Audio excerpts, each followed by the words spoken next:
Buenas noches. Estamos a través de la Facultad de Teología, Filosofía y Letras de la Universidad Udabol. Vamos a trabajar hoy en día con un tema muy interesante, muy importante y muy vigente que se refiere a la familia. Y para eso vamos a entender lo referente a los principios de la familia. ¿Cómo podemos lograr la unidad en nuestra familia? Hay muchas familias que evidentemente, incluso dentro de las congregaciones, dentro de las iglesias, que el papá por su lado, la mamá por su lado, todos por su lado, y no existe una cohesión. Yo siempre digo, viven juntos en la misma casa, bajo el mismo techo, pero no siempre viven unidos. Ese es el problema. Entonces, hablando del concepto de la familia, vamos a entender algo muy interesante. En el libro de Génesis, capítulo 2, verso 24, dice la palabra, como tenemos acá: por tanto, dejará el hombre a su padre y a su madre, y se unirá a su mujer, y serán una sola carne. Este concepto bíblico nos da a entender que Dios ha instituido el matrimonio, pero con algunos conceptos importantes. Primero, dice, por tanto, dejará. Es una transición en que el hombre o la mujer deja a su familia, materna, paterna, deja. ¿Para qué? Para unirse a otra familia, para formar otra familia. Dice también la palabra, por tanto, dejará el hombre. Y eso nos habla mucho de madurez. Evidentemente, si bien es cierto, no existe, digamos, un parámetro bien definido respecto de a qué edad debería uno de casarse, cuál es el grado de madurez. Pero ya en un sentido común podemos entender eso, ¿no? Que una persona es lo suficientemente maduro como para asumir una gran responsabilidad que implica el matrimonio. Luego nos dice, por tanto, dejará el hombre a su padre y a su madre. Nos habla de un modelo de familia completa: papá, mamá, hijos. Obviamente funcionando bien, porque sabemos que hay familias desestructuradas donde ya sea falta el papá o falta la mamá, o familias disfuncionales, donde está el papá, está la mamá, pero no funcionan siempre como familia. Luego nos habla y se unirá. Se unirá. Esto nos habla de una nueva familia, de un nuevo estándar, de un nuevo estado que va a asumir esa persona. Habíamos dicho, renunciando a su anterior familia paterna, y ahora tiene una nueva responsabilidad. Se unirá a su mujer. La mujer, mucho en la palabra de Dios nos habla respecto de la mujer como un complemento, la ayuda idónea, dice la palabra, ¿verdad? Y dice, y serán. Cuando dice serán, nos habla de un proceso de aprendizaje, de un proceso de amistad, de confianza, en fin, entre las parejas. Eso es un proceso. Mucha gente dice, no siempre terminamos de conocer a la pareja, ¿verdad? Y eso es evidente, no siempre los terminamos de conocer, de ahí que es un gran proceso. Y serán una sola carne, intimidad profunda entre dos personas. Alguna vez en alguna celebración de matrimonio hacemos la siguiente comparación. Tomamos 2 vasos de agua, o algunos utilizan 2 velas, ¿verdad? Y cada uno, el contenido de estos vasos con agua, representan o simbolizan la vida de la pareja, del varón de la mujer o de la mujer del varón. Cada uno con su cultura, con su educación, con su idiosincrasia, con todo lo que ha aprendido en la vida. Estas 2 personas se unen y, como normalmente hacemos, ¿verdad? Agarramos otro vaso. Entonces ahí está la vida de una persona y ahí también está la vida de la otra persona. Ya son una sola carne. Intentemos separarlo. Difícilmente vamos a lograr separar esto. ¿Cómo nos daríamos cuenta qué parte de este contenido estaba en un vaso y qué parte estaba en el otro vaso? Difícilmente, ¿verdad? Es así. Cuando ocurre el misterio de la unión del matrimonio, dice, somos una sola carne ya, una sola vida en el contexto cristiano. Ese es el significado del matrimonio. Por eso dice la palabra, nos referimos a Mateo 19:6, donde dice, así que no son ya más dos, sino una sola carne. Por tanto, lo que Dios juntó, no lo separe el hombre. Por eso decíamos, intentemos separar nuevamente el contenido de este vaso en los vasos de donde provenían inicialmente. Pero ¿cómo vamos a entender, cómo vamos a saber qué contenido estaba en el otro?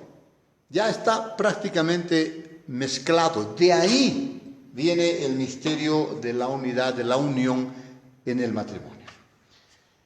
Para entender los principios que tenemos para la unidad en la familia, vamos a hablar de 3 o 4 principios que son muy importantes. Pueden haber más, desde luego. Pero hablamos del primer principio, que es la aceptación. La aceptación, ¿qué es la aceptación? La definición de aceptación dice que es el acto de recibir bien o ser aprobado para fines de comunión con otra persona. Es el acto, es el hecho de decir, bueno, yo te acepto con todo lo que tienes, lo bueno y lo malo que tienes. Aceptamos una relación, aceptamos una amistad, en fin, para fines de comunión con la otra persona. Vamos a compartir muchas cosas con esa persona a partir de este principio, de que aceptamos a esa persona tal como es.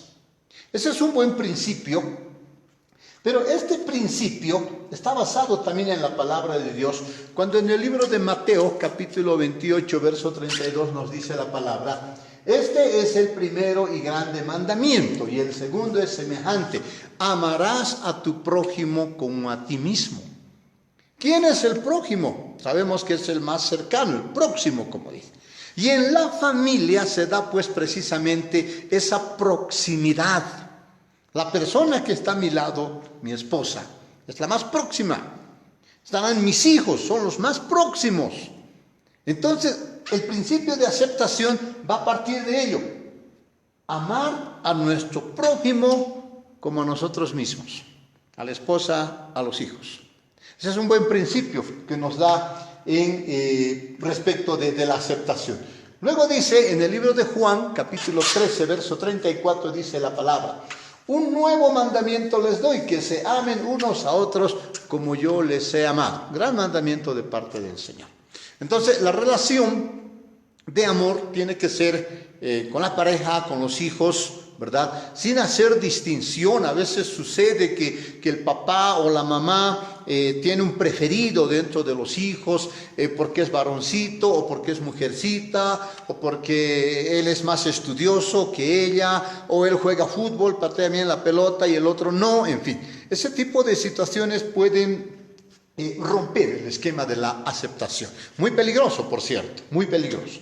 Entonces el Señor nos dice que nos amemos tal como el Señor nos ha mandado. También dice la palabra en el libro de Santiago, capítulo 2, verso 8, dice la palabra: si en verdad cumplen la ley real conforme a la Escritura, amarás a tu prójimo como a ti mismo. Bien haces, dice el Señor. Son mandamientos que el Señor nos da, que va mostrándonos ya el principio de la unidad a partir de la aceptación, a partir del amor que tenemos para con esa persona. Y por si acaso, sabemos muy bien, muchas veces lo hemos manifestado, el amor no es un sentimiento, porque el sentimiento puede ser voluble. Hoy día usted ama, mañana odia. El amor es una decisión. Y cuando uno ama a alguien, en este caso a la esposa o al esposo o a los hijos, los amamos, hemos decidido amarlos y los amamos tal como son. No tenemos ninguna situación ahí que nos dice, bueno, te amo por esto y no te amo por lo otro. No, eso no encaja dentro del concepto de amor. Pero este amor, esta aceptación entre nosotros, está basado en algo bien importante también, que es precisamente la gracia. ¿Y qué es la gracia? La gracia es el concepto de la bondad que alguien no lo merece. Es un favor inmerecido otorgado a los pecadores. Dios nos ama. Dios nos ha dado su gracia aún sin que nosotros lo merezcamos. Y de eso habla mucho la palabra de Dios. En ese sentido, la gracia es más o menos como un manto que cubre a una persona, le cubre sus defectos particularmente.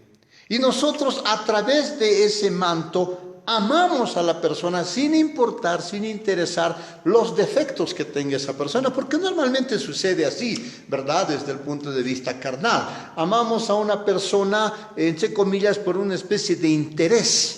Porque esa persona es buena conmigo, porque esa persona me da lo que yo quiero, etc. No, en el concepto del Señor es que usted tiene que amar sin importar si esa persona responde o no responde a sus gustos.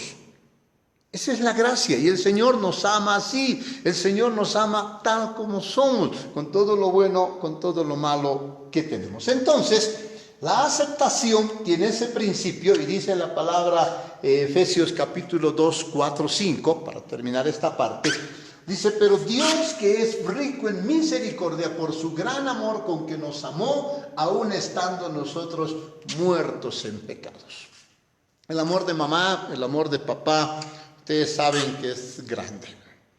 Hemos escuchado, por ejemplo, mi exnovio, mi expareja, mi ex esposo, mi ex esposa, sucede, ¿no? Cuando alguna vez una relación se ha truncado, en fin.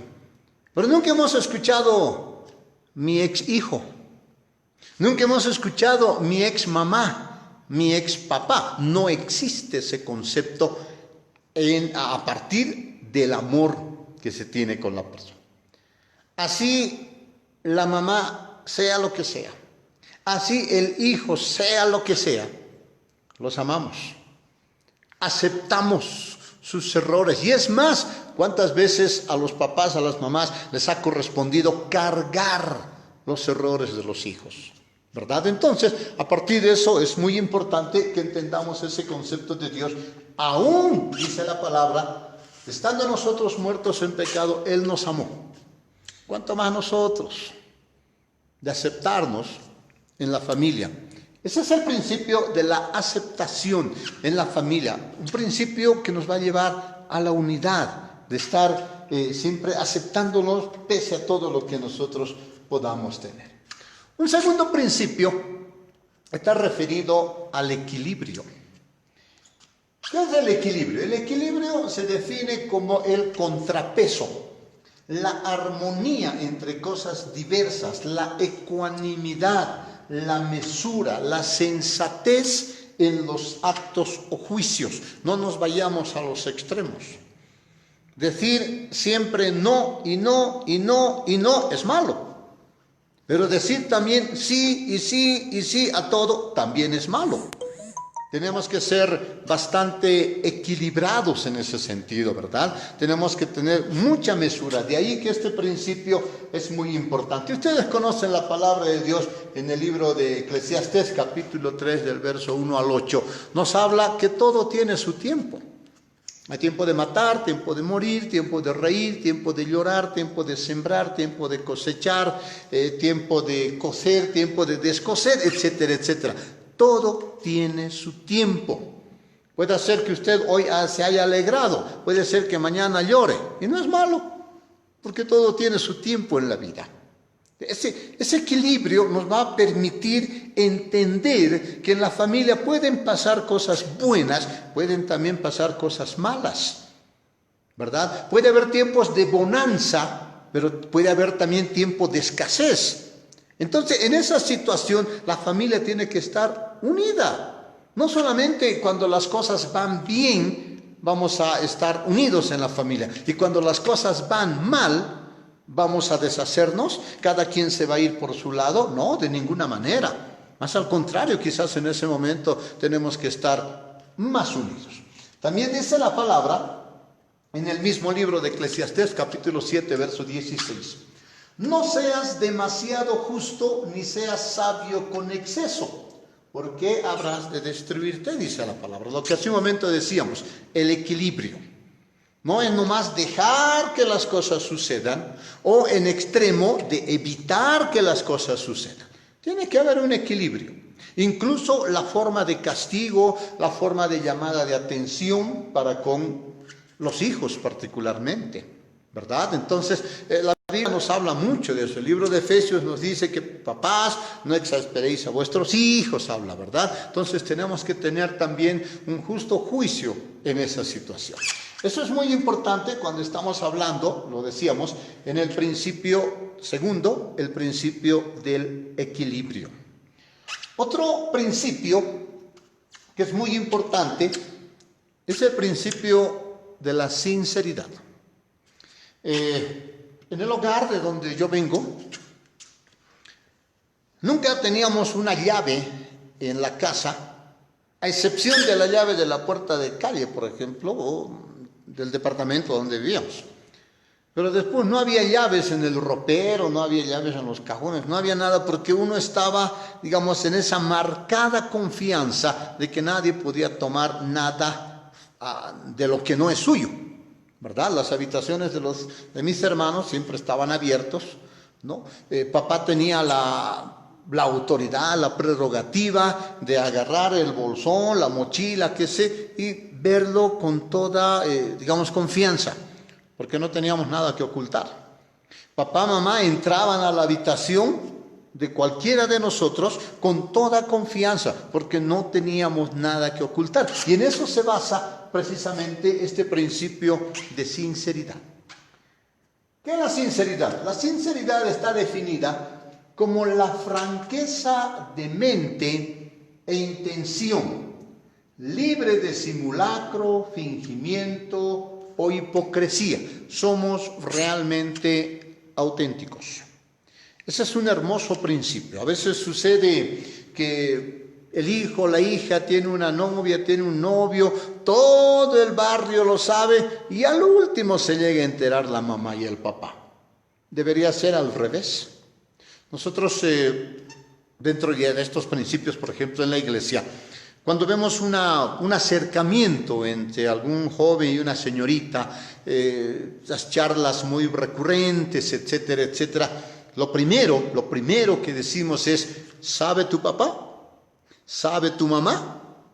Porque ellos son los primeros en este marco de la sinceridad, de la confianza. Ellos son los primeros que deberían de saber cualquier situación de esa naturaleza o cualquier otra cosa respecto de sus hijos y no enterarse al último, ¿verdad? Entonces hay que cultivar la sinceridad en base a los sentimientos, de las cosas buenas que nos pasa, de las cosas malas que nos pasa, porque si tenemos una situación conflictiva, crítica, triste, ¿dónde vamos a ir, digamos, a cobijarnos? Ahí tiene que estar el papá y la mamá. El consuelo, el consejo puede estar muy bien del tío, de la tía, de un amigo, hasta del pastor de la congregación, desde luego, pero siempre a partir del principio de la honra también al papá y a la mamá. Ellos son los primeros en que deberían de estar al lado nuestro. Pero eso basado en el principio de la sinceridad. ¿Qué dice la palabra de Dios al respecto? En el libro de 1 Pedro, capítulo 1, verso 22, dice la palabra: habiendo purificado vuestras almas por la obediencia a la verdad mediante el Espíritu, para el amor fraternal no fingido, amaos unos a otros entrañablemente de corazón puro.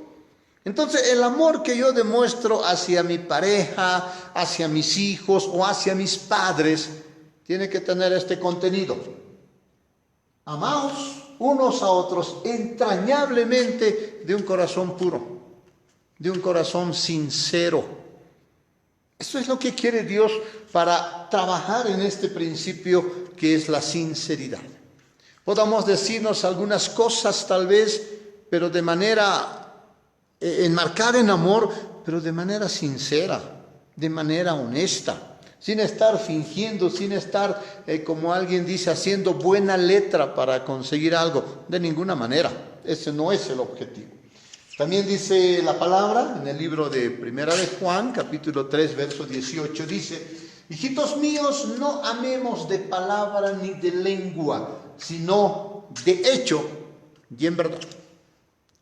El amor, si bien es cierto, se le expresa, le dices te amo, te quiero, pero la palabra también nos dice que esto tiene que ser demostrable de hecho y en verdad.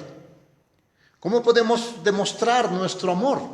Evidentemente las palabras pueden salir por doquier, pero podemos demostrar quizás con detalles incluso pequeños o con detalles grandes, ¿verdad? Entonces, no solamente nuestra expresión de cariño tiene que quedarse ahí, tiene que ser demostrable para que la otra persona sepa realmente que lo amamos.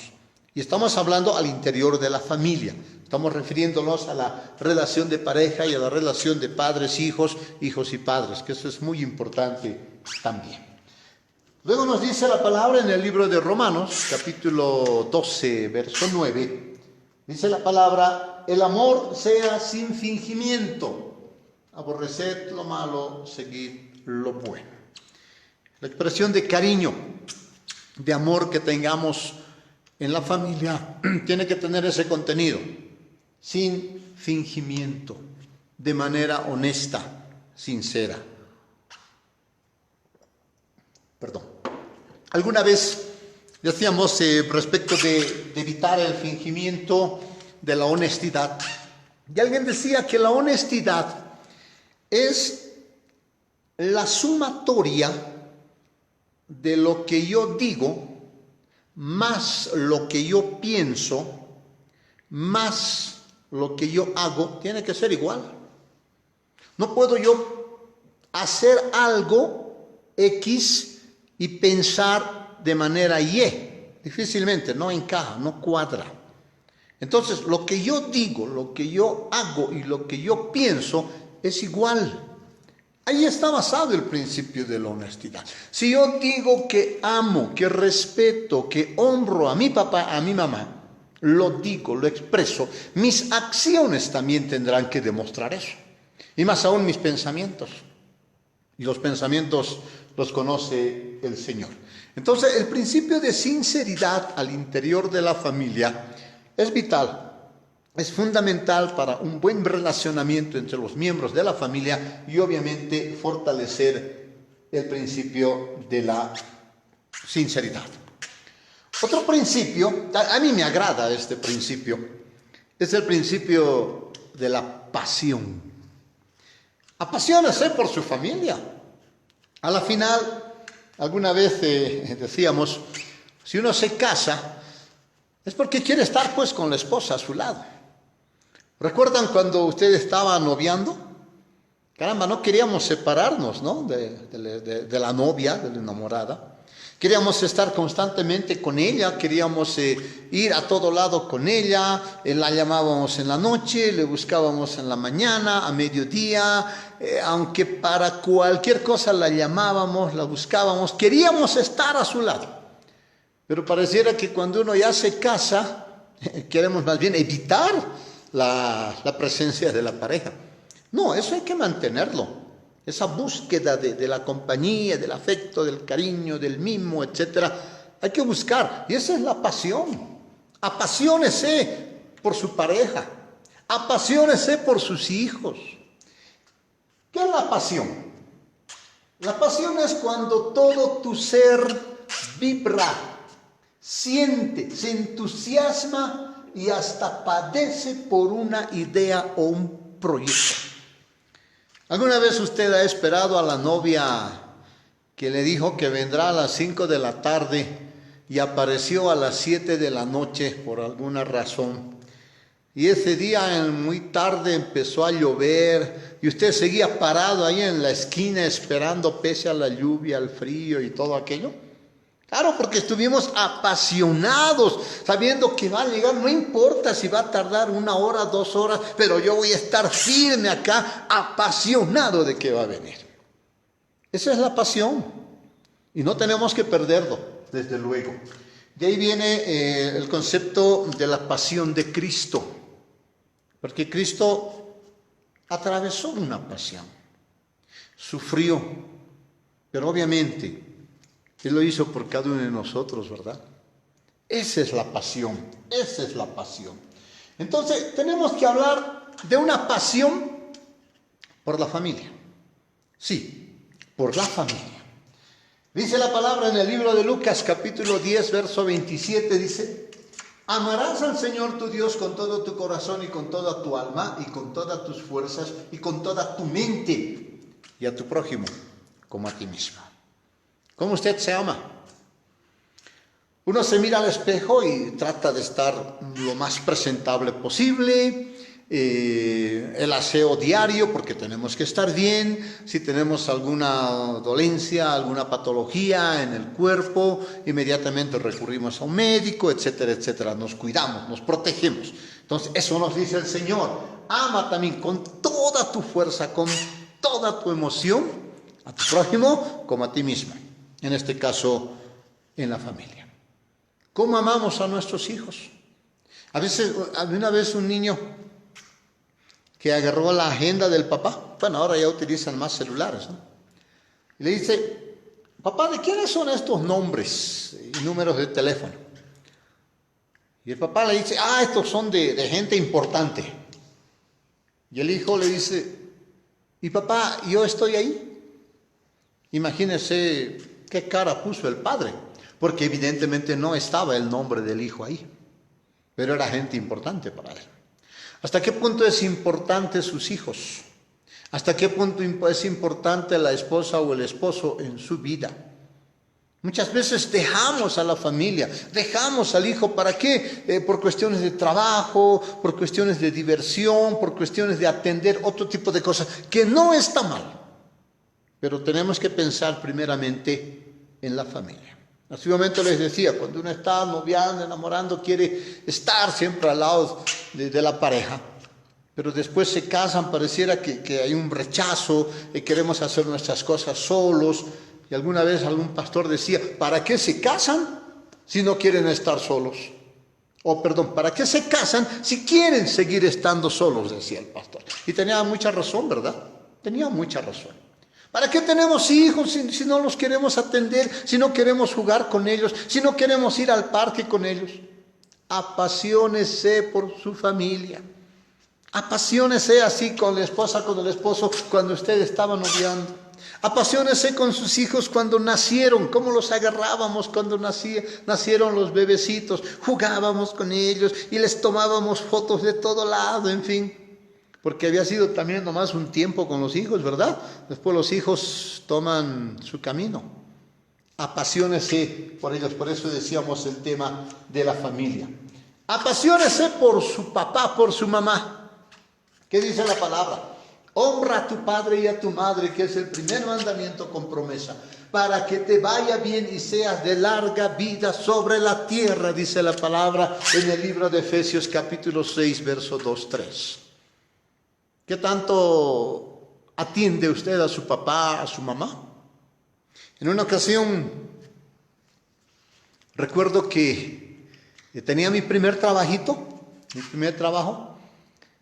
y dije a mi papá: papá, ¿podemos ir a comer algo por ahí?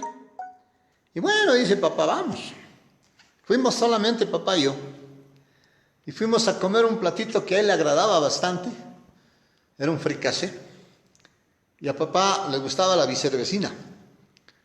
Fuimos por ahí en la ciudad. Y terminamos de comer y le digo: papá, yo voy a pagar. Y papá: no, hijo, ¿cómo? No, papá, yo voy a pagar. ¿Tienes dinero? Sí, papá, sabe, estoy trabajando.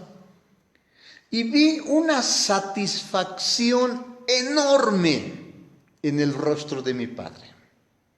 Realmente uno lo llena, entre comillas, de mucho orgullo y satisfacción, ¿verdad? Apaciónese. por sus padres.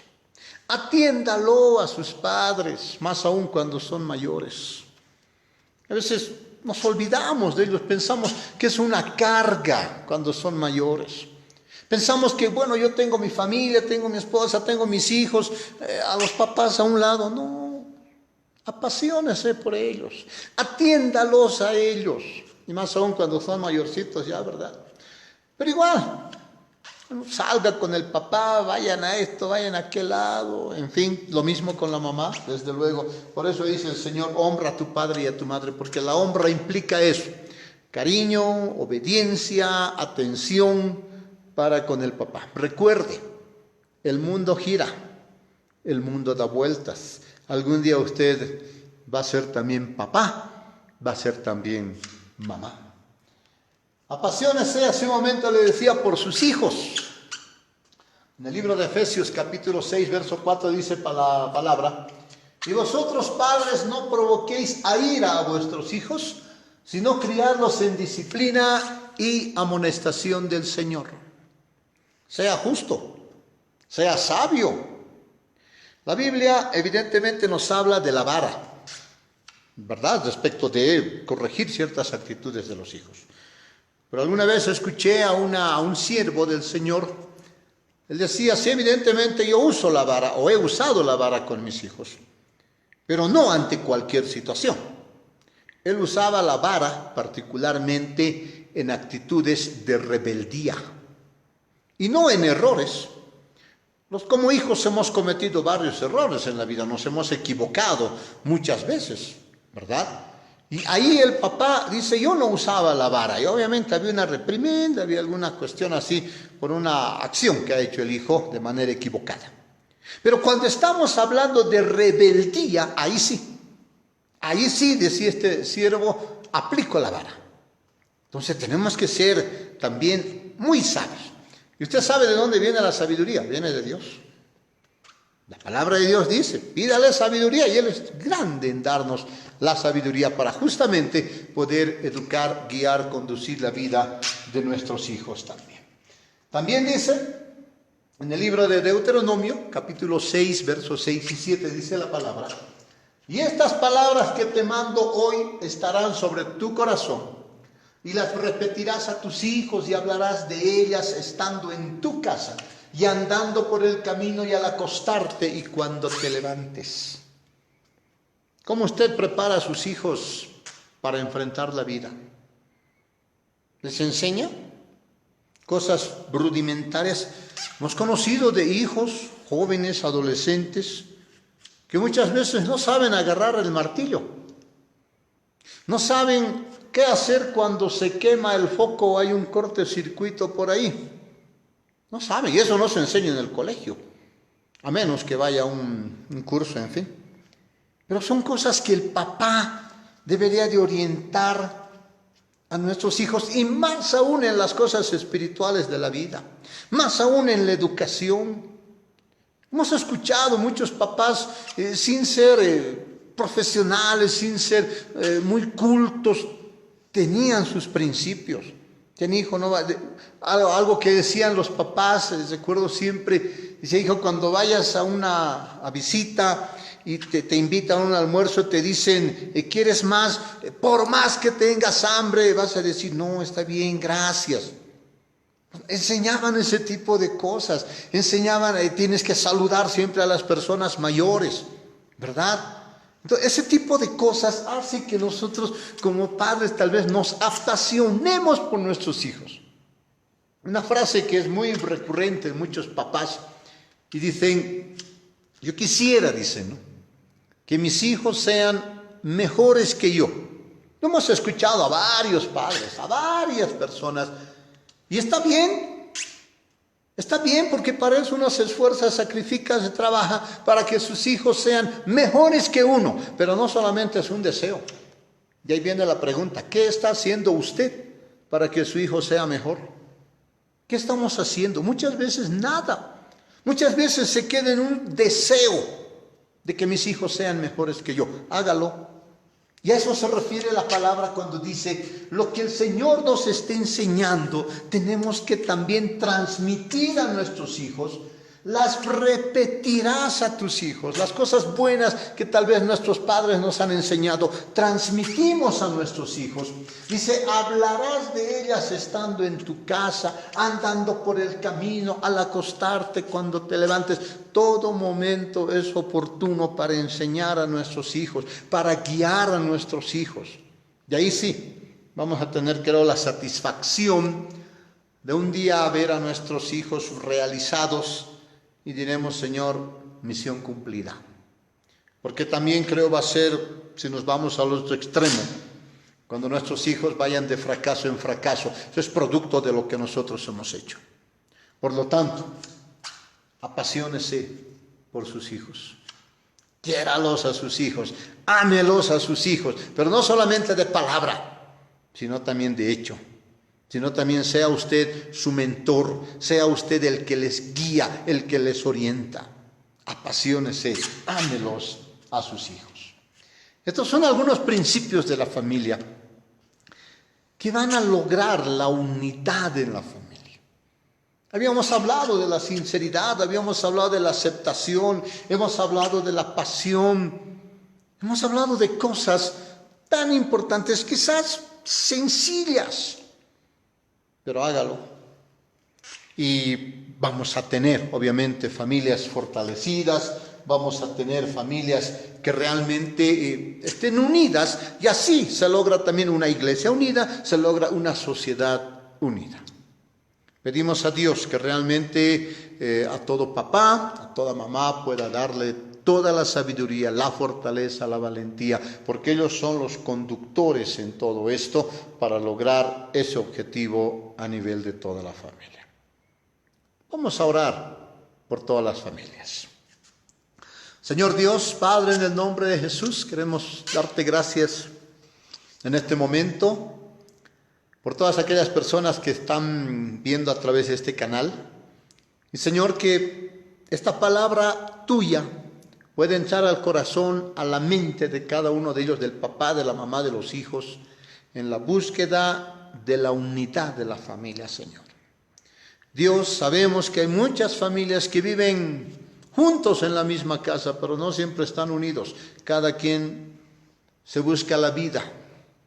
Dios, en el nombre de Jesús, te pedimos que a través de tu Espíritu Santo pongas esto en el corazón de ellos, Señor. Te pedimos, Dios.